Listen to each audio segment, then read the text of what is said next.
Yvette, vous avez posé une question à Emmanuel Macron dans ce Face au lecteur Sud-Ouest à la République des Pyrénées au sujet de votre société Eaton. Oui. Est-ce que vous avez été convaincu par sa réponse? Alors, convaincu par sa réponse, oui, mais je sais que la réponse, il n'y a pas que lui qui la détient, c'est le résultat de la mondialisation. Mais j'ai trouvé quelqu'un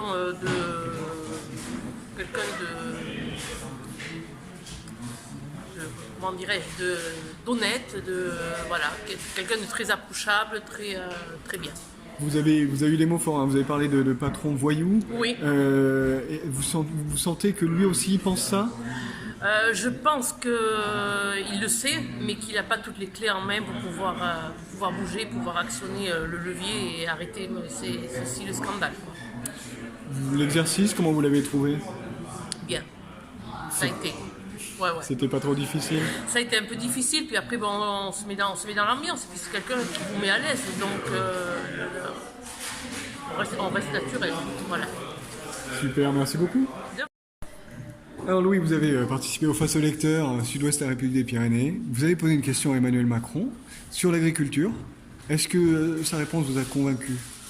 C'est une réponse convaincante. J'attendais un peu plus de précision et peut-être des propositions concrètes, mais globalement, ça fait un bel exercice démocratique et d'échange. Donc, je suis très content et merci à Sud-Ouest et à la République des Pyrénées pour l'opportunité qu'ils m'ont présentée. Vous dites que vous n'êtes pas totalement convaincu par la réponse. Il a répété un peu des mesures qu'il avait déjà dit. Il a pas trop insisté sur du concret, quoi. C'était plus des paroles qui, je pense, peut-être se traduiront en actes, mais il n'est pas allé plus loin. Du coup, voilà, vous êtes peut-être un petit peu déçu de sa réponse. Ou un peu quand même. Merci beaucoup. Merci à vous. Alors Anna, vous sortez du Face au lecteur Sud-Ouest, la République des Pyrénées, avec Emmanuel Macron. Oui. Vous avez été l'un des personnages de ce débat. C'est avec vous qu'il a eu un grand échange autour de l'environnement. Vous étiez assez accrocheuse. En effet, je l'ai un petit peu titillé, oui. Est-ce que vous avez été convaincu par ce qu'il vous a dit? Non, hélas.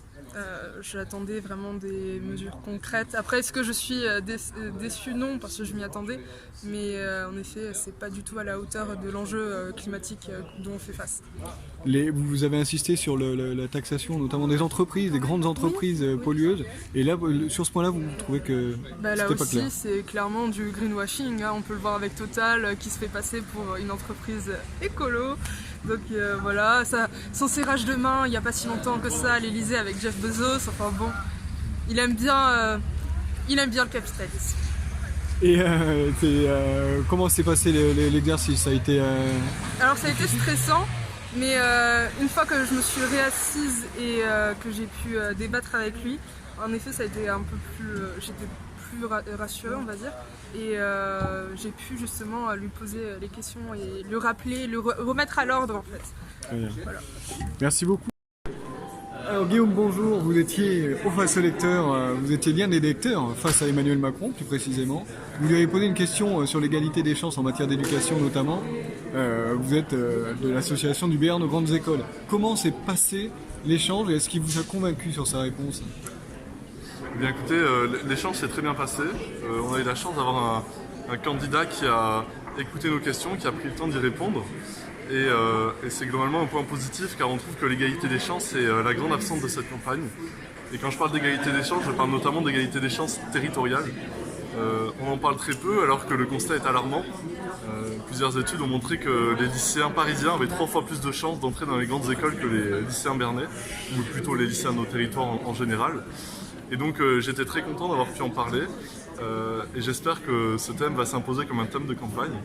Pour ce qui est du contenu du programme d'Emmanuel Macron, je pense que c'est à chacun de se faire son idée. Et en tout cas, je suis très content que chacun puisse en débattre. Et je pense que c'est en débattant avec tous les candidats qu'on pourra trouver les meilleures solutions, les meilleures pistes pour remédier à ce problème. Comment s'est passé l'exercice? Globalement bien. Le président était accessible. Le président est quelqu'un d'accessible. C'est vrai que je pensais que ça allait être quelque chose de plus vertical, ça a été assez horizontal. C'est vraiment un bon point et je pense que ce résultat, on peut grandement l'attribuer à tous les journalistes qui ont préparé ce format, sur Sud-Ouest, mais également République des Pyrénées, et je les remercie. Merci. Emmanuel, vous faisiez partie du panel de lecteurs de Sud-Ouest et la République des Pyrénées qui ont posé des questions à Emmanuel Macron. Vous l'avez interrogé sur le télétravail. Est-ce que sa réponse vous a éclairé? Oui, elle m'a éclairé dans le sens aussi où il a amené un peu plus de réflexion, notamment sur le fait qu'il a contre-argumenté. En tout cas, ne pas oublier les personnes qui peuvent pas télétravailler, les ouvriers qui sont à la chaîne. Et justement, donc, c'est vrai que quand même il faut penser à l'équité. Et du coup, s'il doit y avoir une réflexion sur le télétravail, il ne faut pas les oublier. Et en même temps, moi, je reste persuadée qu'il faut vraiment penser au télétravail pour tout un tas de raisons qui sont la première. Et la première, d'ailleurs, c'est la question environnementale. Évidemment, la question des bonnes conditions de travail. Voilà. L'exercice, ça s'est bien passé?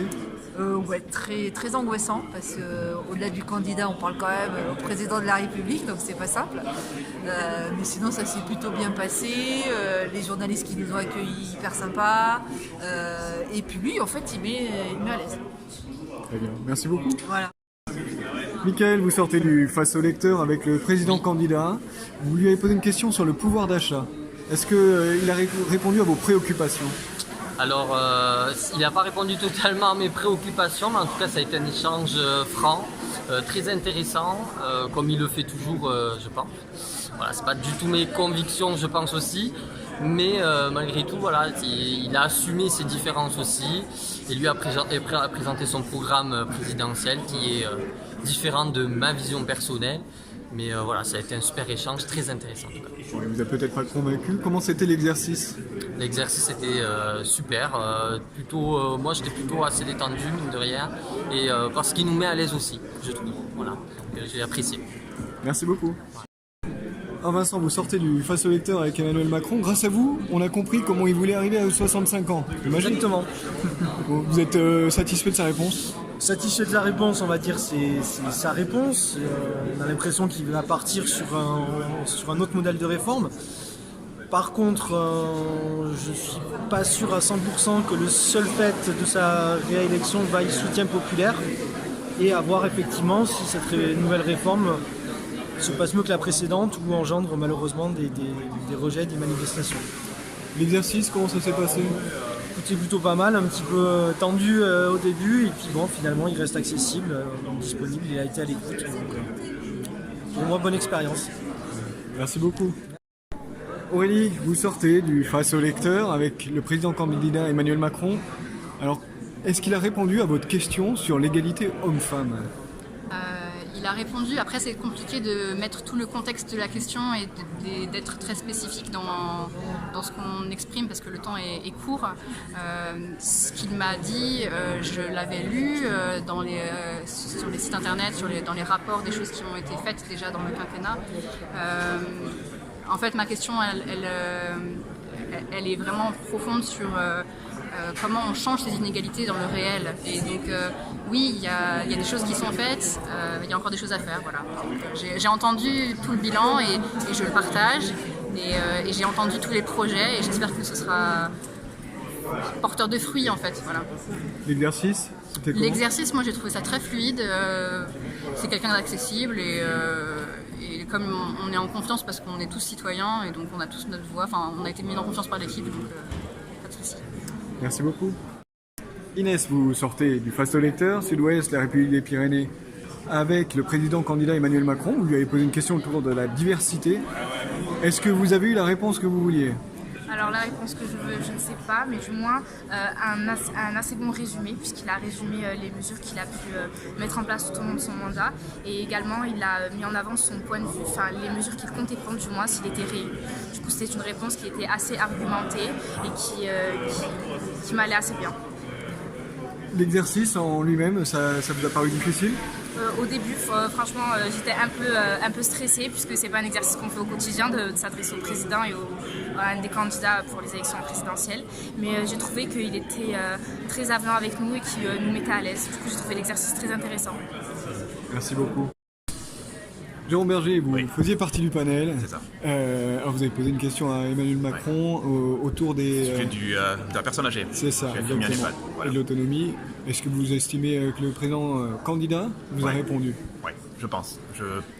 En partie, bien évidemment, parce qu'on était vraiment clairement sur quelque chose de très programmatique. Hein, donc il y a beaucoup de subtilité, il y a beaucoup de complexité dans la question.